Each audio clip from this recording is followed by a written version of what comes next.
विधायक अनीता बघेल ने घेरा मेडिकल कॉलेज प्राचार्य और अधीक्षक को, सुनाई खरी खरी, कलेक्टर को दिया ज्ञापन।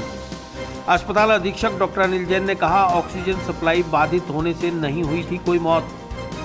जेएलएन अस्पताल में शनिवार को आयोजित प्रेस वार्ता के दौरान पत्रकारों ने अस्पताल अधीक्षक डॉक्टर अनिल जैन से बीती रात जेएलएन अस्पताल में ऑक्सीजन सप्लाई बाधित होने के कारणों की जानकारी चाही तो उन्होंने बताया कि ऑक्सीजन प्लांट के टेल पाइप कनेक्टर फट जाने से कुछ देर के लिए प्रेशर कम हुआ था, लेकिन वार्ड में मौजूद रेजिडेंट चिकित्सक, नर्सिंग कर्मियों और ऑक्सीजन मॉनिटरिंग कमेटी के लोगों ने तत्परता दिखाते हुए दूसरी पाइपलाइन में शिफ्टिंग कर दी और मरीजों को अन्य वार्ड से सिलेंडर लाकर ऑक्सीजन सप्लाई शुरू कर दी।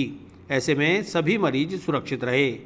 जब उनसे सवाल किया गया कि 2 मौतें भी हुई हैं तो उनका कहना था कि जो 2 मौतें हुई हैं वो उस दरमियान नहीं हुई। एक महिला की मौत रात 1:05 पर तो दूसरी मौत 1:50 पर हुई है, जबकि ऑक्सीजन सप्लाई बाधित रात 11 बजे हुई थी।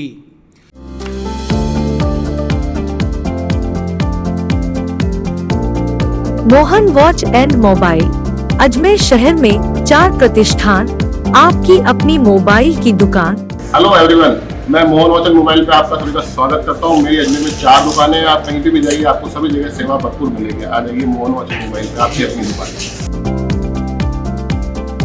जहां आपको मिलेंगे हर ब्रांड के लेटेस्ट मोबाइल और एसेसरीज, वो भी सबसे कम और किफायती दरों पर।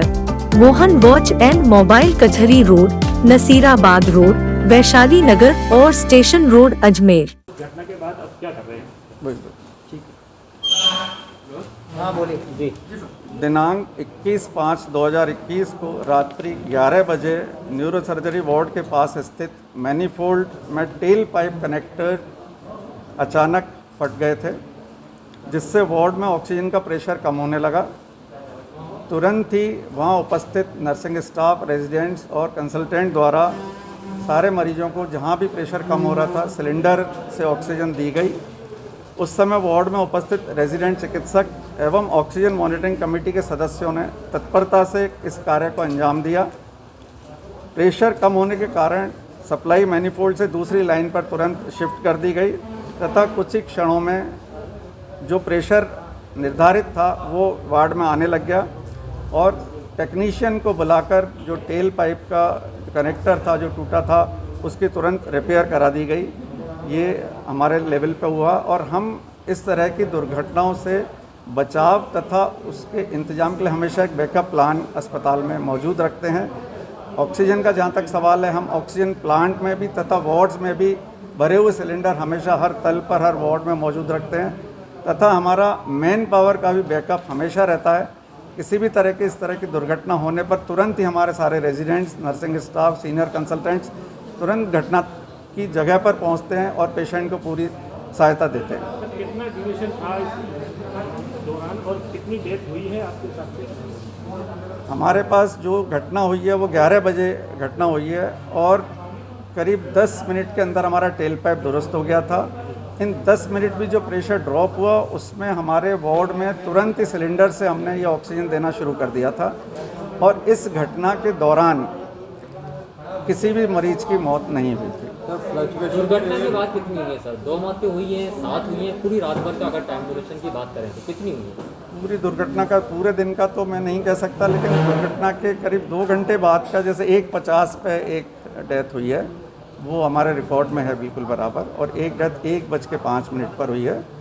इस घटना के दौरान कोई डेथ? इस घटना के दौरान कोई डेथ इस पे कोई जांच कमेटी बैठी है? अभी तक नहीं है, क्योंकि रिपोर्ट जो हमने सबमिट कर दी है और उस पर ज़रूरत हुई तो जांच कमेटी बिठा के और इसका सारा देखभाल कराएं। 2 महिलाओं की मौत हुई है ऐसा माना जा रहा है, क्या हुई है या नहीं हुई है?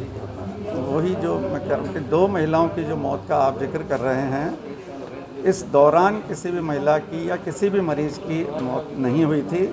एक महिला की मृत्यु 1:05 पर तथा एक महिला की मृत्यु 1:50 पर हुई थी, जो हमारे रिकॉर्ड में। भविष्य में पुनरावृत्ति ना हो जिस तरह से ये घटना हुई थी, हमारे जो टेल पाइप के नट्स हैं बहुत रेगुलर VITR पर रहते हैं, हम रेगुलर टच में रहते हैं और जहाँ ऐसा लगता है कि वो कोई ख़राब लग रहा है तुरंत हम उसको रिप्लेस कराते हैं। हमने आज 2 बायोमेडिकल इंजीनियर्स राज्य सरकार के दिशा निर्देश पर आज हमने इंडक्ट कर लिए हैं उनको हम हॉस्पिटल के इंस्ट्रूमेंट्स और प्लांट्स की देखरेख के लिए तुरंत लगाएंगे। तो हमें रेगुलर फीडबैक रहेगा और किसी भी तरह की कोई भी परेशानी होगी तो तुरंत उसका निराकरण किया जाएगा। कितने मिनट प्रेशर ड्रॉप रहा था? प्रेशर मैं नहीं सोचता कि ज़्यादा रहा, क्योंकि जैसे ही प्रेशर सिलेंडर से जो प्रेशर कम हुआ था तुरंत हमने सिलेंडर्स पे ले लिया था पेशेंट को, तो पेशेंट के लेवल पे हमने किसी भी तरह की परेशानी नहीं होने दी और जो प्लांट में प्रॉब्लम थी उसको 10 मिनट में दुरुस्त कर दिया था।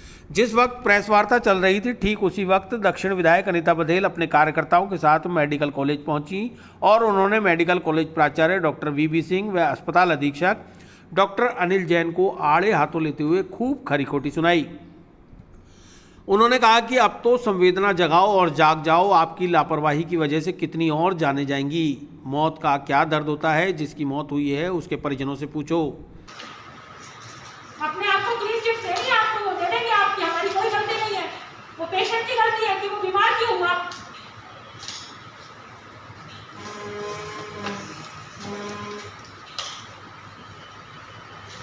इसके बाद विधायक अनीता बघेल व उनके कार्यकर्ताओं ने जिला कलेक्ट्रेट पहुंचकर जिला कलेक्टर प्रकाश राज पुरोहित को ज्ञापन सौंपा। उन्होंने बताया कि अस्पताल में उच्च पदों पर बैठे लोगों की लापरवाही की वजह से मरीजों की जानें जा रही हैं और अस्पताल जांच कमेटी बनाकर हर बार की तरह खुद को क्लीन चिट दे देता है। ऐसे में जिस मरीज की मौत होती है उसके परिजनों को क्या दर्द होता है इसकी जानकारी उन्हें नहीं हो पाती। वहीं बघेल ने कहा कि लॉकडाउन के दौरान एक तरफ तो राज्य सरकार ने कई मामलों में छूट दे रखी है, दूसरी ओर पुलिस को चालान बनाने का टारगेट देकर लोगों को बेवजह परेशान किया जा रहा है। गली में परचून की दुकान चलाने वाला या सब्जी वाला टेम्पो लेकर जब तक होलसेल बाजार में नहीं जाएगा तो सामान कैसे लाएगा। वहीं पुलिस उनका बाजार में 500 रुपये का चालान काट रही है और फैक्ट्रियों में जाने वाले मजदूर कोविड नियमों का पालन करते हुए मास्क भी लगाए होते हैं, बावजूद इसके उन्हें किसी न किसी तरह से परेशान किया जा रहा है। जिला कलेक्टर इन मामलों पर भी कार्रवाई करें। देखिए, इस कोरोना की जो दूसरी लहर आई है उस दूसरी लहर में अत्यधिक मौतें हुई हैं और उसमें बहुत सा कारण हॉस्पिटल प्रशासन की लापरवाही भी रही है। पिछली दफ़ा हमारे पार्षद भारती जहांगीर की ऑक्सीजन फ्लैक्चुएट होने के कारण से मौत हो गई थी और उस दिन भी हमने कलेक्टर महोदय को ज्ञापन दिया था, लेकिन कल रात्रि को पुनः ऑक्सीजन की सप्लाई एकदम से ड्रॉप होने के कारण से 2 महिलाओं की मौत हो गई, जिसमें एक डेलीगेट की भगवती देवी थी और एक परबसर की संतोष थी। सुनने में आया कि ये 2 के अलावा भी डेथ हुई हैं, लेकिन उनकी जानकारी नहीं है। पर अस्पताल प्रशासन इतना अकर्मण्य कैसे हो सकता है, जब लोग एक एक सांसें गिन रहे हैं उस समय भी आप लापरवाही बरतो और इस तरह से लोगों की जान चली जाए, ये हत्या एक तरह से। इसलिए उन लोगों पर यह हत्या का मुकदमा दर्ज होना चाहिए जिन लोगों की लापरवाही के कारण से यह हुआ है और जिनकी मृत्यु हुई है। सरकार उनको 50 लाख रुपए का मुआवजा दे, क्योंकि उनके परिवार का सदस्य गया है। यह ज्ञापन हमने मुख्यमंत्री महोदय को सौंपा है कलेक्टर महोदय के माध्यम से और चेतावनी दी है कि यदि या तो इसकी व्यवस्था दुरुस्त करें, नहीं तो भारतीय जनता पार्टी के कार्यकर्ता आंदोलन के लिए अब सड़कों पर उतरेंगे, अब रुकने वाले नहीं हैं। कलेक्टर ने क्या कहा है? कलेक्टर ने कहा है कि ये फॉल्ट होने के कारण से ऐसा हुआ है, डॉक्टर्स की गलती नहीं है।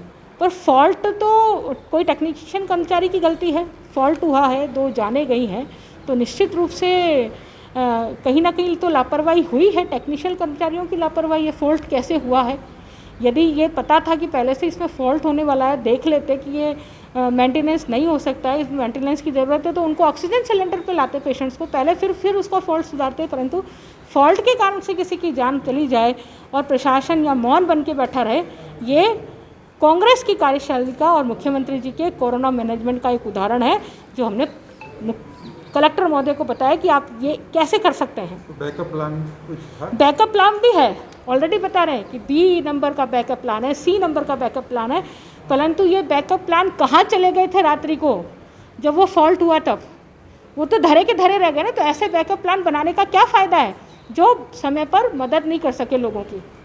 अच्छा, श्रमिकों को लेकर भी आपने नाराजगी जाहिर की है? देखिए, जो श्रमिक हैं, सरकार ने एक तरह से तो पूरा खोल रखा है बाज़ार। सुबह 6 बजे से 11 बजे तक श्रमिक अपने काम पे जा सकते हैं, निर्माण के श्रमिक अपने काम पे जा सकते हैं और दुकानों से परचेजिंग की जा सकती है। लेकिन जो होल सेलर हैं वो होलसेलर की सबकी दुकानें पड़ाव में हैं। तो रिटेलर, क्योंकि अभी 1 महीना से अधिक हो गया रिटेलर्स को बंद हुए, तो ऐसी स्थिति में रिटेलर होलसेल वाला मार्केट में जाएगा ही जाएगा सामान लेने के लिए। और यदि वो टेम्पो लेकर के जाता है, अपनी गाड़ी लेकर के जाता है और सामान लेके आता है, तो पुलिस अनावश्यक रूप से, मास्क भी है उसके पास में, उसका ड्राइविंग लाइसेंस भी है, उसने सीट बेल्ट भी लगा रखा है, उसके बावजूद उसका चालान काट रहे हैं क्योंकि इनको टारगेट दिया हुआ है। कोरोना की महामारी में चालान से कांग्रेस की सरकार, अशोक गहलोत और कमाई करना चाहते हैं क्योंकि वो कंगाल हो गए।